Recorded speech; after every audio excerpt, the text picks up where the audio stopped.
All right. Well, thank you. Thank you for coming. My name is Nick Thomas, and I'm the co-founder at Finicity, and I currently run our data services division. Last year, Finicity celebrated its 15th year in business. And together with our friends here at Finovate, we've seen a significant number of changes in our industry over the last 15 years. You know, from very hot entrants to successful exits, and acres of dead and zombie platforms and products, and it's been fun to watch. Ours is not the traditional story of survival. I mean, it's a story of survival with multiple near-death experiences over the 15 years, multiple pivots. Followed by product and platform traction, which has been fun, especially in the last couple of years. So I want to tell you a little bit about one of our projects. This is the data services project that we started 18 months ago. Introduce it to you who haven't heard the story yet, and for those of you who have, to give you an update. So 18 months ago at FinDEVr, we launched the Finicity Data Services Platform, and this is built on top of an aggregation engine that we've been using for our own internal PFM for 14 years. We launched with a transaction aggregation service, primarily focused to PFMs, and over the last 18 months, we have onboarded a number of clients, various leaders in their different spaces, and you know, we have literally hundreds in the pipeline that are developing on top of our API. And it's a fascinating place to be in the platform space and to see all this amazing innovation that's happening. You think you've seen exciting stuff to date. You have no idea what cool things are coming down the pipeline. Since our launch, we've expanded our core services from transaction aggregation to hit other verticals in the space. We've improved our add account process to make the user experience better. We've introduced new data elements, and we've added hundreds of new financial institutions to our already broad financial institution list. In October, we worked together with a partner in the lending space to make our onboarding a little faster. And I mean, it's when it's fast, it's almost a blink. But the idea is that you come in, you look for the account, you add your credentials, and we go and add all those accounts underneath the API. And we have two options, where one option you can present to the users which accounts you want to aggregate, or they want you to aggregate. And then you can loop back through the process. We also have an add all accounts method that allows you to just go in, put in the credentials, and then we activate all the accounts underneath that login ID. And you as the developer can choose which ones you want to present. Another core strength for us is our aggregation, the refresh accounts method. One differentiator for us is we actually get 6 months worth of data by default when you add an account.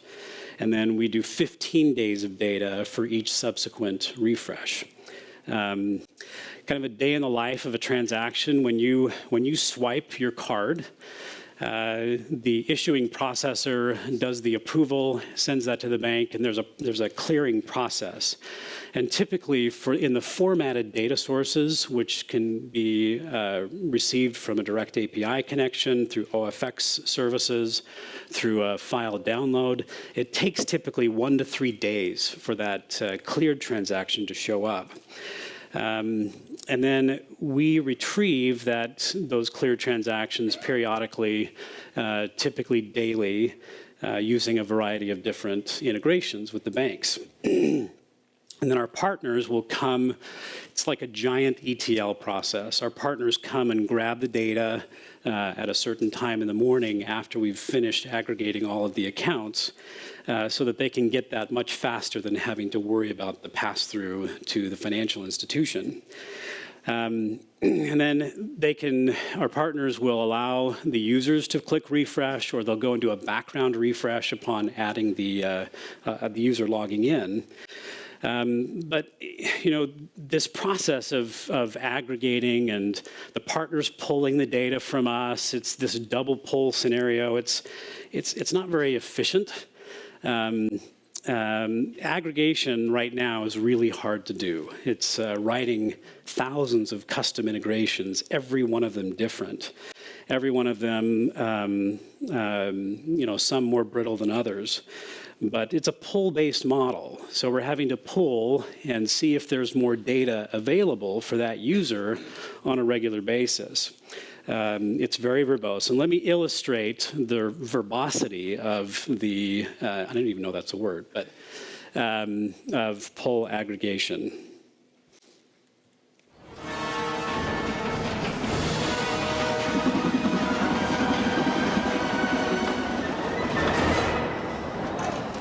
Isaiah? No. Isaiah? No. Isaiah? No. Isaiah? No. Isaiah? No. Isaiah? No. Isaiah? No. Isaiah? No. Isaiah? No. Isaiah? No. Isaiah? No. Isaiah? No. Whoa, that was amazing! Perfect team! What are you talking about? I missed. So truly, there's a better way than the current state of aggregation. There are multiple industry and regulatory discussions happening right now globally about financial data standards, consumer data rights, and data security. In the US, Dodd-Frank Title 10, Section 1033 stipulates that consumers, the account holders, have the right to access their financial data electronically, and then directs the CFPB to prescribe and promote standards through regulatory rulemaking. Rulemaking for Section 1033 has not been calendared yet, but the chatter is increasing and the discussions are increasing. Finicity has joined other leaders in the aggregation space, in banking, and financial apps in the development of standards that drive improvements in security and data access. There is truly momentum building globally towards a shift to tokenized access versus credentialed access using OAuth and a common API for banks rather than custom integrations with every financial institution, and the use of webhooks to deliver formatted account event data to account holders where they want the data.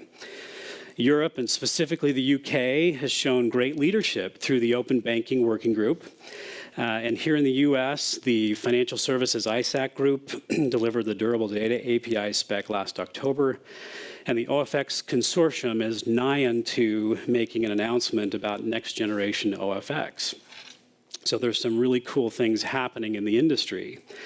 And we are at the table evangelizing on behalf of our developers and customers, and really us as an industry, to get a common open standard for the sharing of data for users, because truly the users own the data.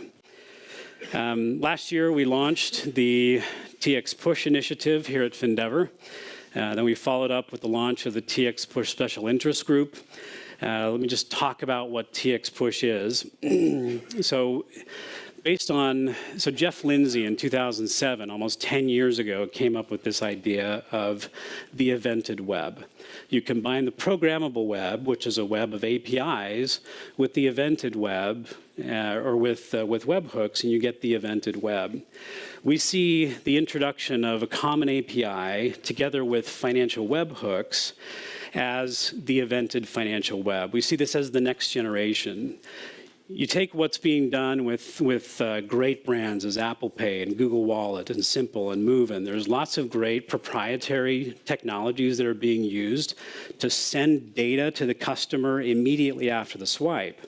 We want that to become a standard so that every place, if I have an account, I want to know what's happening in my account in real time. And that's really what we're evangelizing for in all of these different forums. The evented web, this is a quote from Jeff, envisions a world where the programmable web that we have today of traditional web APIs is complemented by APIs that produce events through webhooks. Very simple technology, but game-changing in our industry with real-time data delivery. So the current state of aggregation, as we just talked about, you know, it takes a while to get the cleared data. It's inefficient, it's brittle, it's slow. We see a world in the future where really the standard is that when a financial event occurs, that the user or the account owner will get that data wherever they want. So this future, we envision the aggregator becoming a hub in more of a pub-hub-sub model, where the Fintech app is the subscriber or the user using the app is the subscriber to the service. We provide a common service because not all banks are going to be immediately on real time, and likely, given the history, it's going to take 20 years for the financial institutions to adopt any kind of real-time standard. But what we have done is we have inserted ourselves kind of in this, we're in this really interesting data access layer position in the industry, and we've built out this TxPUSH API to sit on top of our aggregation backend. So if the financial institution's real time, we'll pass it through in real time. If it's traditional or other methods, as soon as we get it, we'll push it to you using the TxPUSH webhook. You know, the biggest benefit for existing financial management apps is you won't need to refresh your app on launch, and users can have a near real-time experience with non-real-time FIs. Just a couple of other quick updates. You know, our transaction aggregation service has gotten better since October. In addition to the top 20 and the long tail, we provide 6-month look back. I've said that, the strong transaction integrity. 92% of our connections are formatted data sources, and the delivery of that data using webhooks. We also are releasing the aggregation of pending transactions and merchant identification and categorization as part of our transaction aggregation service. We're also working with partners, and this is the message for this group, is that we're working with you to develop custom solutions, to innovate with you. How do you want the data delivered? What kind of data do you want? An example is this corporate card aggregation service. We've added the ability to aggregate tops-down account and transaction data from corporate credit card programs to light up corporate expense reporting apps like Tally and Abacus. In those cases, we're able to associate each transaction with the sub-account holder that it belongs to, and nobody was doing that before, so we did that in partnership with them. Next is our transaction look back. So lending organizations, whether traditional or alternative, are always seeking ways to increase their markets and mitigate risk. Finicity introduced a historical transaction look-back endpoint that delivers 12 to 24 months of transaction history to help lenders expedite the underwriting process and extend lending to thin credit file applicants through cash flow analytics. So that's exciting, and I'm running out of time. And finally, we launched statement aggregation. Use cases for this service include rapid underwriting, document collection, and storage for different verticals. So we've been busy. We're innovating. We are becoming the Switzerland of data, truly independent of any particular vertical, because we want to serve all verticals. And we're working hard to win your trust as a data access layer and truly a choice for fintech developers. Another cool thing that's happened since October is on March 15th, Intuit decided to transition out of the third-party ag business. And because of a long history and partnership with us and Intuit, a common aggregation platform roots, and you can come talk to me later about that. And just our general momentum in the marketplace, Finicity was selected by Intuit as the recommended transition partner for their third-party ag business. So we're building an API facade that looks and acts just like the existing Intuit CAD API. So if you're an existing Intuit developer, when that launches on May 15th, you'll be able to easily move your application over. And we can do that because of our common platform roots. And the idea is that Intuit loves their developers. They want to exit the space and still have a great relationship with their clients. And so if you haven't signed up yet, you can come and talk to us afterwards. And we're excited to be the data access layer for FinTech. Thank you very much.